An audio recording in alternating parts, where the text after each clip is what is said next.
onako, šta znam.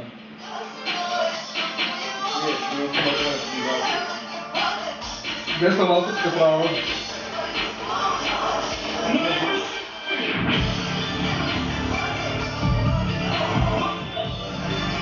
Ko je ovo tempo? A? Ko je ovo tempo? Ko pravi je? Ne znam. Royal je pravi. Royal Uber Kao ti ovaj uleteo za Grand Opium Beat, a? Previše rap, da.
Idemo iz početka.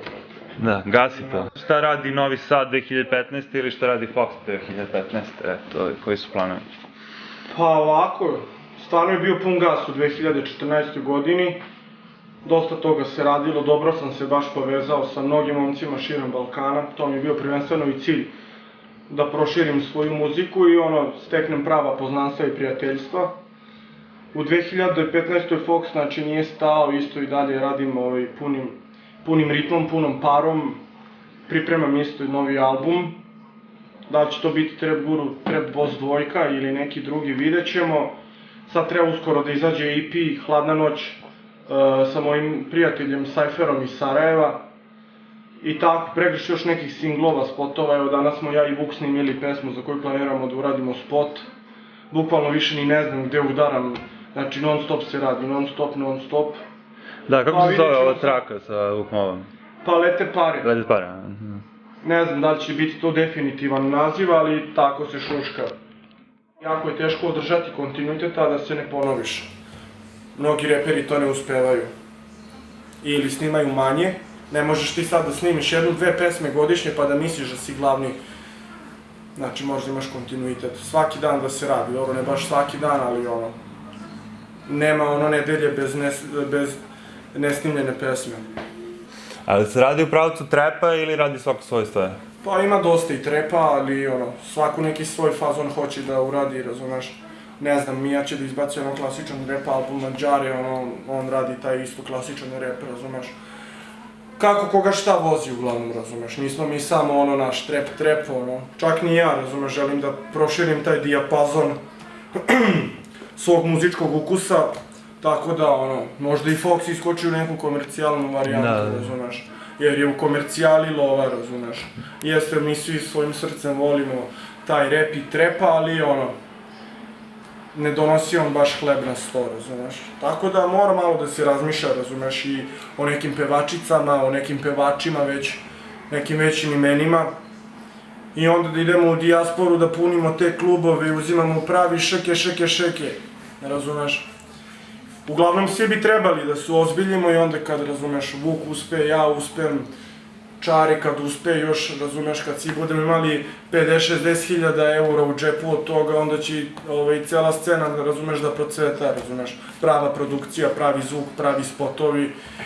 I samim tim će se i cela srpska scena, razumeš, dići na jedan, kako bih rekao, zavidniji nivo, na primjer. da uradimo nešto da nam Poljaci zavide, na primjer, Da. razumeš, ono.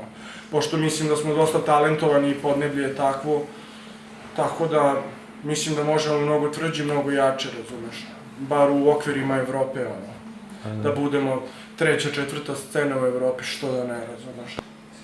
Bitna je lova, mi imamo neosporiv talenat, ali nemamo toliko love, razumeš. I ovdje još ne postoji ta muzička industrija kao u smislu za rap. A slažem se sa tobom da je ono kao muzika broj 2 koju svi slušaju, razumeš. Prvo je taj narodni i etno, ali ja vidim, naš, i svaki klinac, razumeš, sluša rap. Bez obzira šta on sluša kad izađe u klub, razumeš, i šta se po klubovima pušta, mislim da ono, dosta ljudi kući vrti rap, razumeš. Po meni je i rap nekako muzika za kuću i za kola, razumeš. Tako da, dosta je bolje stanje nego pre par godina. Tome su doprineli naravno ovi naši, kako bih rekao, reperi prvog talasa koji su probili taj medijski led, razumeš. I jednostavno sad ljudi već shvataju, a i to su reči, znaš, ritam i poezija. Jednostavno, kako bih rekao, te reči dopiru do svakog. Tako da, u zavisnosti od teksta, manje ili više, svako može da se identifikuje i pronađe u tim rimama, razumeš, u srpskom repu, razumeš. A volimo mi to Srbi, razumeš. Kao glavnom problemu srpskog repa i uopšte, da, uopšte srpske muzike, srpske publike. A da? Naročito rap publike, da. Pa kao, ja sam odavno to rekao, sujetu zaboravi. Pa znaš šta, kako, to je sad otišlo mnogo daleko, znači nije to samo reperska sujeta, razumeš, evo ja primetim ovih dana postoji beatmakerska sujeta, razumeš, montažerska sujeta. Uglavnom, ta sujeta je velika kočnica za jedan, kako bih rekao, napredak, šta ja znam, primetio sam ja i to na svojim leđima, razumeš, neki kolege sa kojima sam bio jako dobar, pre nego što sam se takozvano probio, bio sam u ekstra odnosima s njima, razumeš, a kad sam se malo probio i izašao iz te anonimnosti, čujem ogovaranja, čujem tračenje, razumeš, međutim, bez tog hejta možda ni nema nekog napretka i uspeha, to što da se vratim na priču što je pričao Vuk, razumeš, ovima što idu i pišu te komentare, neka oni pišu, razumeš, jer bez hejta nema ni progresa. A što se tiče sujete, to mi nekako stvarno glupo, razumeš, da ja počinjem da gubim neke drugove i prijatelje zbog nekog repa, razumeš, ja bi bio najsrećniji, razumeš, da svi uspemo i da svi ostanemo dobri i družimo se, jer jednostavno to je jako jedna velika glupost, treba to svaki čovek unutar sebe da prevaziđe. Što bi ja bio sad ljubomoran na nekoga ako nekome ide, razumeš, zašto?